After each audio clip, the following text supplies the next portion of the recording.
로이터 데일리 브리핑.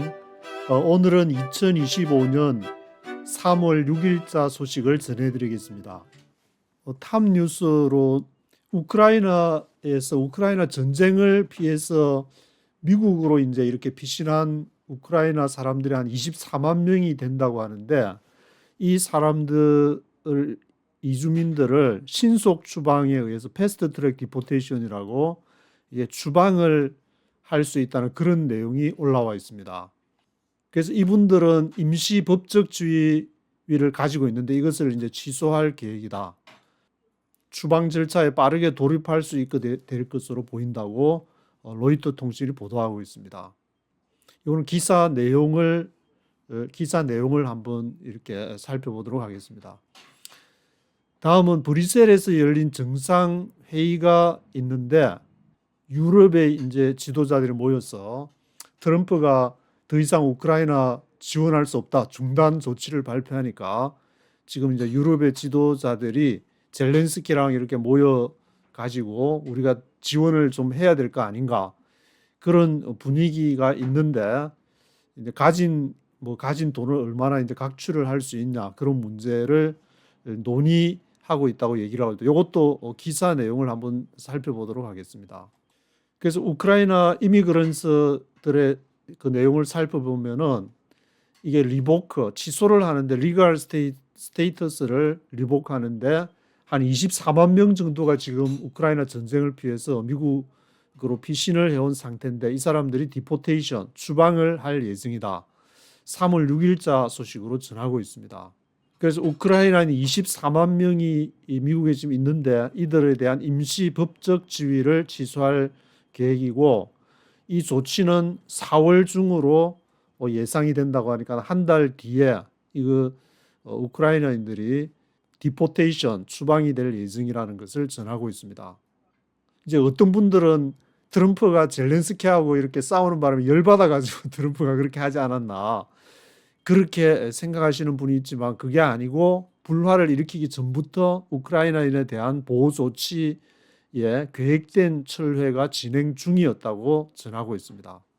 이것은 이제 비단 우크라이나인 24만 명뿐만이 아니고 미국에 입국할 수 있는 180만 명 이상의 이민자들의 법적 지위를 박탈하겠다는 그 트럼프 행정부가 광범위하게 노력을 하고 있는 일환이라고 전하고 있습니다.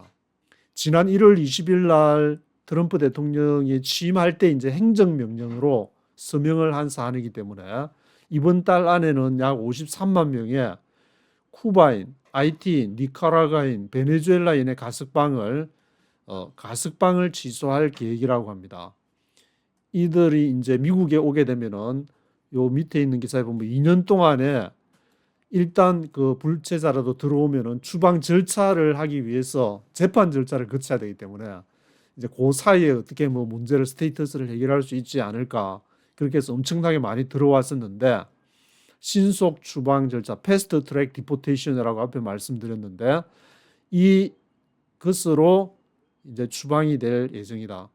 합법적인 입국 항구를 통해 입국하고 공식적으로는 미국에 입국하지 않은, 합법적으로 항구를 통해서 입국을 했지만 공식적으로는 미국에 입국하지 않았다, 그런 사람들이 있는 모양인데, 그리고 들어올 때 이제 합법적인 항구가 아니고 불법적으로 이제 담 넘어온다고 우리가 보통 얘기하는데, 국경을 넘은 이민자들이 오면은 2년 동안 추방 절차를 해야 되니까 그 사이에 어떤 조치를 취하려고 하는 그런 일이 있었는데, 이것이 이제 힘들어지게 됐다, 그런 내용을 전하고 있습니다. 우크라이나인이 24만 명이라 했는데 쿠바인은 53만 명, 53만 명이 쿠바인이 아니고 하이티, 니카라, 베네수엘라 다 합쳐가지고 이제 53만 명이 되는 것이고, 7만 명의 아프가니스탄 사람들도 있다고 합니다.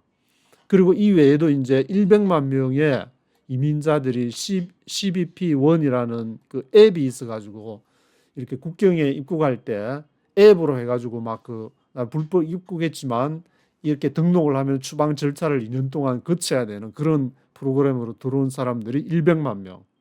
그래서 다 합치면 거의 200만 명에 가까운 사람들이 지금 계산이 되고 있는데, 트럼프가 후보 시절에 바이든 이런 프로그램들이 미국 법의 한계를 넘어섰다고 얘기를 해가지고 이를 중단하겠다고 공약을 했기 때문에 이것을 실행하는 과정 중에 우크라이나인 24만 명도 포함된다는 소식을 전하고 있습니다. 다음 소식은 이제 젤렌스키가 트럼프하고 대판 싸우고 나서 유럽의 이제 지도자 정상들이 만나는데 좀 유럽에서 뭔가 지원이 올까 해가지고 모인 유럽 정상회의 하는 그 모습을 로이터 통신이 보도를 하고 있는데 브뤼셀에서 목요일 날 우크라이나를 지지하는 그래서 국방에 더 많은 돈을 쓸 것이라고 유럽의 지도자들이 이야기하고 있는 것을 전하고 있습니다. 특별히 이제 도널드 투스크 폴란드 총리를 얘기하면서 유럽이 이 도전, 이 군비 경쟁에 나서야 합니다. 그리고 반드시 승리해야 합니다. 이게 폴란드 총리가 이렇게 나서게 되는 것은 지금 유럽에서는 폴란드가 지금 엄청난 그 방위력, 국방력을 확보를 하고 있기 때문에 폴란드 총리를 특별히 인용을 해가지고 유럽이 반드시 승리해야 된다는 것을 전하고 있습니다. 그러면 EU 정부에서는 어느 정도의 돈을 이렇게 동원을 할 수 있는가? 자금 동원력. 이게 달러로 치면 1,600억 달러, 유로화로 하면 이제 1,500억 유로, 1,600억 달러 정도를 공동으로 이렇게 빌려가 차입을 해가지고 군대에 이제 줄 수 있는 그런 제안을 지금 하고 있다는 것을 전하고 있습니다. 젤렌스키가 이제 지난주에 백악관에서 트럼프 만났을 때하고 분위기가 완전히 다르게 앞에 요 이제 사진에서도 보시다시피 굉장히 흡족한 표정이 흡족한 백악관에서는 팔짱 끼고 그냥 고승용 하면서 그렇게 싸웠는데 그 유럽 정상회의 가면서 활짝 웃는 모습을 보이고 있습니다. 하지만 로이터 통신에서는 이게 우크라이나에 대한 군사 원조를 미국이 동결했기 때문에 그 공백을 메우는 것이 얼마나 어려운지를 보여주고 있다는 것을 별로 이렇게 밝은 전망을 내놓지를 못하고 있습니다. 그렇다면 미국이 얼마나 EU에다가 유럽에다가 지원을 했냐면은 작년에 우크라이나 군사 원조의 40% 이상을 제공을 했다. 우크라이나 거의 절반에 가까운 그런 것을 미국이 담당을 하고 있었기 때문에 그 엄청난 자금을 유럽 정상회의에서 동원을 해낼 유럽 국가들이 동원을 할 수 있을까? 그런 이제 과제를 안게 되었다고 전하고 있습니다. 그리고 뭐 독일이나 이렇게 헝가리에 독일에서 퇴임하는 숄츠 총리 이분은 앞으로 계속 미국이 몇 달 또는 몇 년 동안 미국이 계속 지원이 보장되도록 해야 된다. 미국의 지원을 중단하는 그런 조치를 해가지고 어떻게 우리가 감당하겠냐 그런 입장이고 헝가리 민족주의 지도자 빅토르 오르반 이분은 유럽이 자체 방위력 증강을 위한 조치를 지지는 한다. 그렇지만 우크라이나 키예프를 지지하는 만장일치 성명에는 거부권을 행사할 수 있다는 그러한 점들을 완전히 그러니까 유럽의 지도자들 전체가 완전히 일치된 물론 이제 뭐 자금 동원을 할 그런 여력이 있으면 되겠지만 그게 이제 자금 동원에 관한 문제가 돈을 어디서 마련할지 그런 문제들이 보이고 있고 하지만 젤렌스키는 부푼 희망을 안고 유럽의 이제 지도자들이 이렇게 만나고 있는 모습을 보이고 있습니다. 악수하는 분은 이제 스페니시의 프라임 미니스터 페트로 산체스 그리고 이쪽 좌측편으로 보이시는 분은 유럽의회 의장인 안토니오 코스타라고 설명이 되어 있습니다. 프랑스의 엠마누엘 마크롱 대통령은 어떻게 발언을 하고 있냐면 연설에서 미국이 우리를 지지해 줄 것이라고 믿고 싶다. 그러나 그렇지 않다면 우리는 준비를 해야 된다. 지지해 주기를 바라지만 지지를 못 해주면은 우리가 해야 된다. 그런 입장을 하고 있고 그래서 마크롱은 러시아가 유럽 전체에 위협이 되고 있다고 강조를 하고 있는 왜 이렇게 유럽이 이제 국방비를 2% 이상 올려야 되고 준비를 해야 되냐 러시아가 위협을 하고 있기 때문에 그런 것 아니냐 그러니까 이런 프랑스의 마크롱 대통령이 이렇게 하니까 러시아로부터 강한 비판을 불러일으켰다. 유튜브나 이런 걸 보시면은 이제 영국, 프랑스, 중국 이런 편이 이제 한 편 먹고 미, 미국이나 뭐 이 스위스나 이제 러시아 그런 쪽이 이렇게 뭐 그게 뭐 음모론인지 아닌지 저도 사실 모르겠는데 그런 얘기를 하니까 어느 정도 보면 일리가 있다는 그런 생각이 들기도 합니다. 이런 여러 기사를 계속 보게 되면은. 그래서 마크롱이 이런 그 러시아에 대해서도 강경 발언을 할 수 있는 이유가 이 프랑스에 핵무기가 있기 때문에 핵무기 보유국으로서 핵우산 보호의 확대를 논의할 수 있다는 입장. 만약에 이제 러시아가 유럽에 침공하면은 우리 프랑스에 핵무기 있으니까 걱정하지 마라. 우리가 막아줄 테니까. 이런 그 핵무기가 핵무기 보유국이 되니까 이런 얘기를 할 수도 있는데 이에 대해서도 프랑스에 대한 입장에 대해서도 이제 의견이 지금 엇갈리고 있다. 폴란드는 논의할 가치가 있다. 폴란드도 조금 이제 무기하고 국방력이 튼튼하니까 좀 그런 얘기를 하는 것 같은데 하지만 독일과 같은 다른 국가들은 미국이 계속 관여해야 된다는 입장을 보이고 있다고 합니다. 주로 이제 프랑스, 폴란드 이런 나라들이 이 강경한 입장을 지금 보이고 있는데 그렇지만 미국의 입장은 충분한 예산을 지출하지 않는 나토 동맹국을 보호하지 않을 것이다. 우리가 계속 돈 댈 수 없다.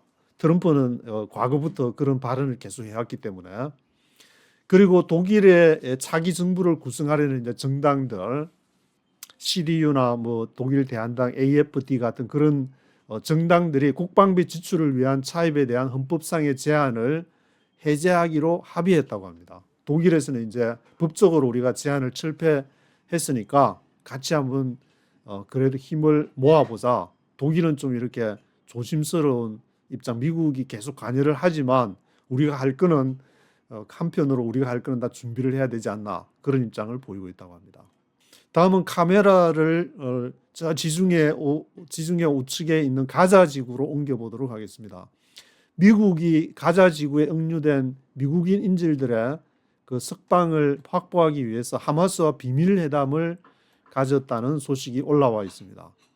그래서 트럼프 대통령이 팔레스타인 무장단체가 만약 미국인들 석방하는데 응하지 않으면 지옥에 떨어질 것이다.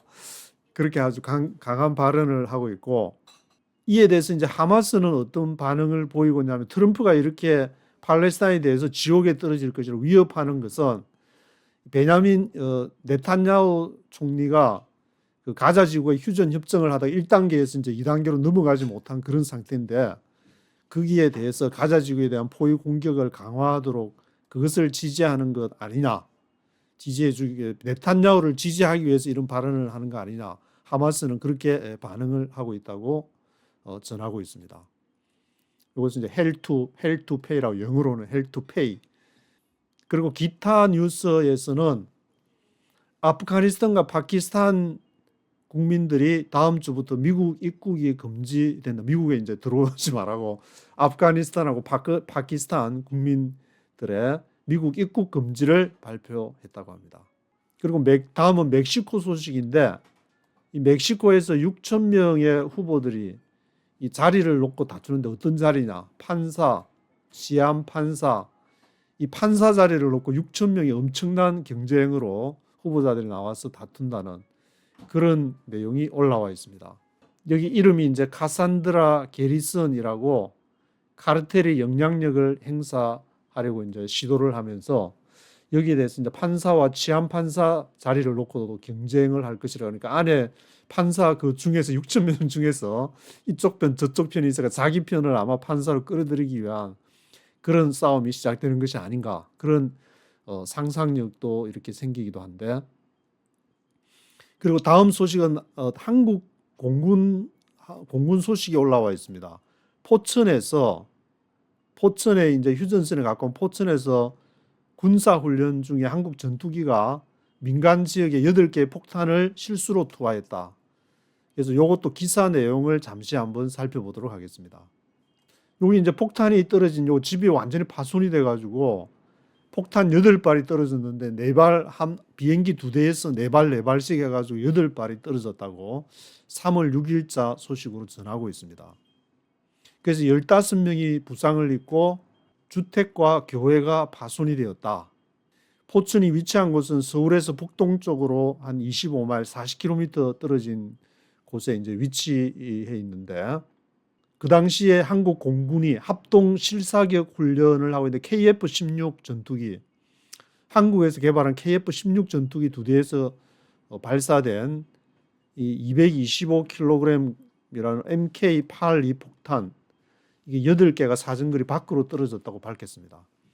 왜 MK-82 폭탄이 떨어졌느냐 하면은 조종사가 잘못된 좌표를 입력했기 때문에 이러한 일이 발생을 했다.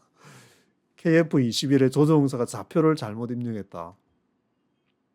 뭐 하여튼 지나면서 계속 조사를 하면서 발표가 되겠지만 두 대의 전투기가 각각 4개 폭탄을 투하를 했는데, 그것이 민간인, 포천에 있는 민간인 지역, 교회도 파손이 되고, 그래서 이 사고로 인해서 다음 주 월요일에 한미 합동 군사 훈련에 시작이 되는데, 이 한미 합동 군사 훈련에는 영향을 미치지 않을 것이라고 관계자가 얘기를 했다고 합니다.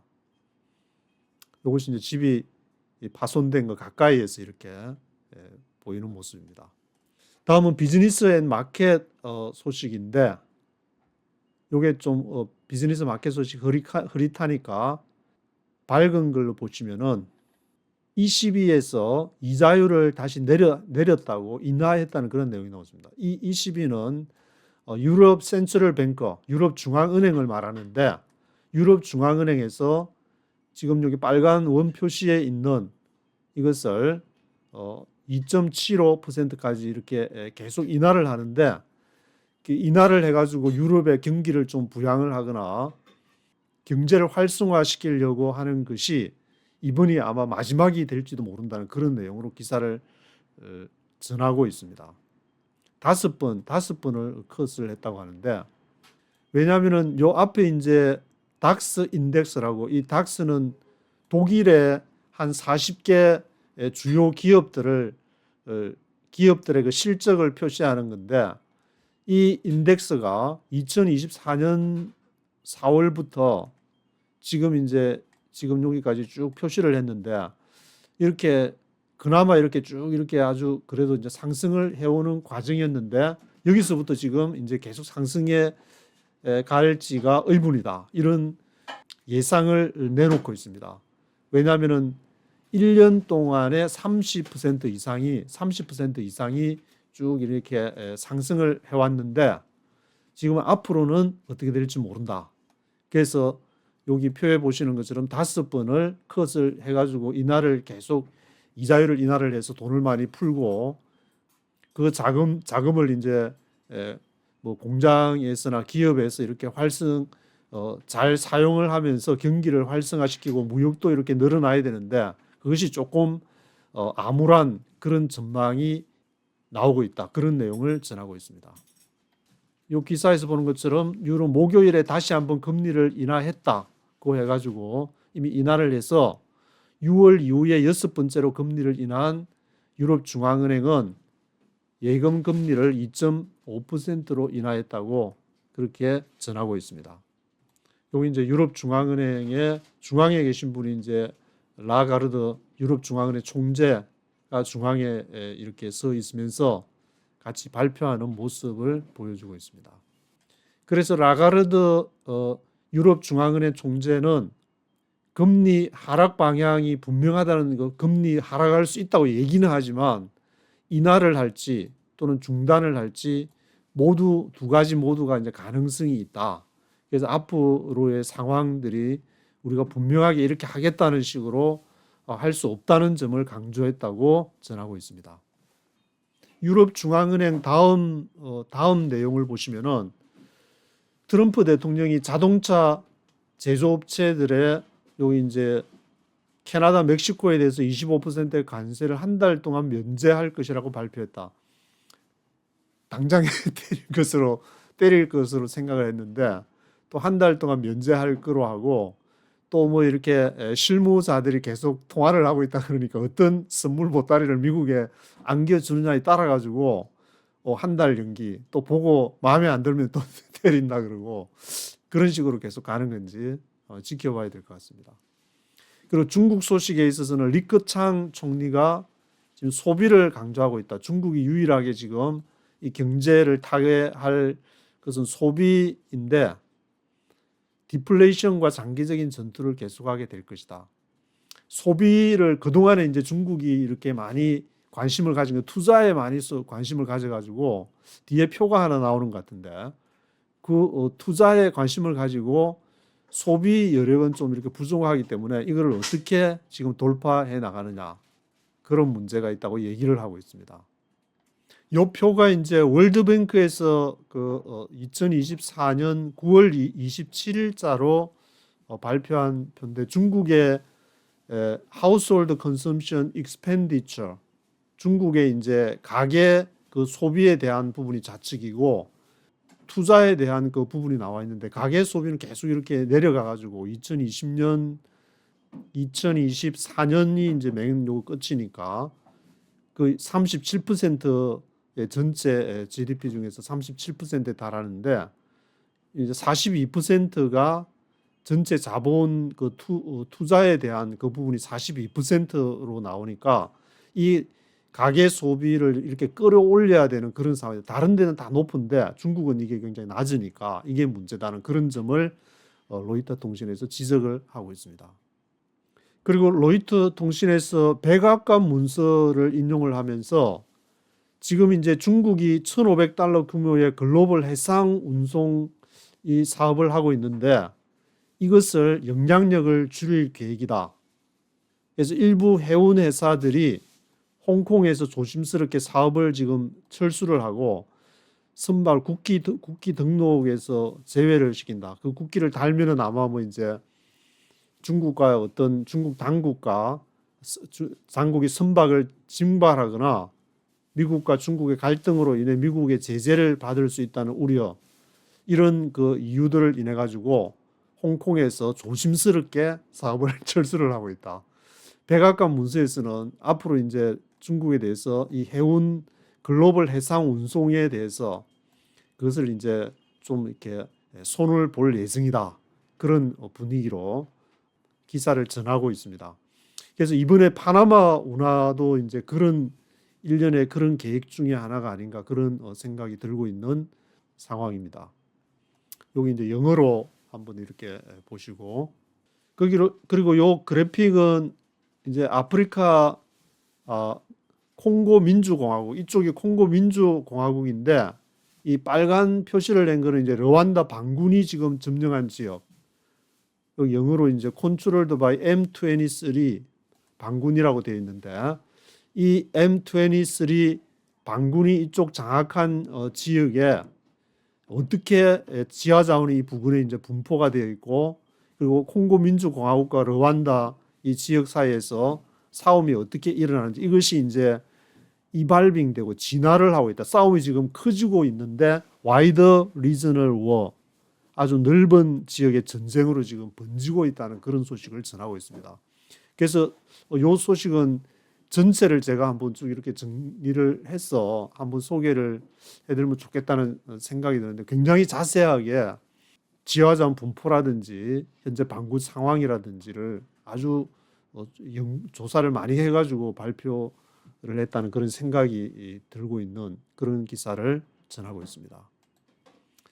마지막으로는 여기 이제 런던 아이라고 이렇게 높은 곳에 이렇게 올라가면은 멀리 뭐 성 베드로 성당도 볼 수 있고 그다음 버킹엄 궁전도 볼 수 있는 이게 원래 철수하려고 했는데 한 5년 동안 이대로 있다가 철수를 차츰 하려고 했는데 사람들한테 인기가 있어가지고 템즈강에 작년에 이제 템즈강에 이걸 고정시켜 놓고 계속 이제 관광객을 유치하는 그런 하나의 조형물로 운영을 할 계획이라는 것을 보도를 하고 있습니다. 오늘은 여기까지 하도록 하겠습니다.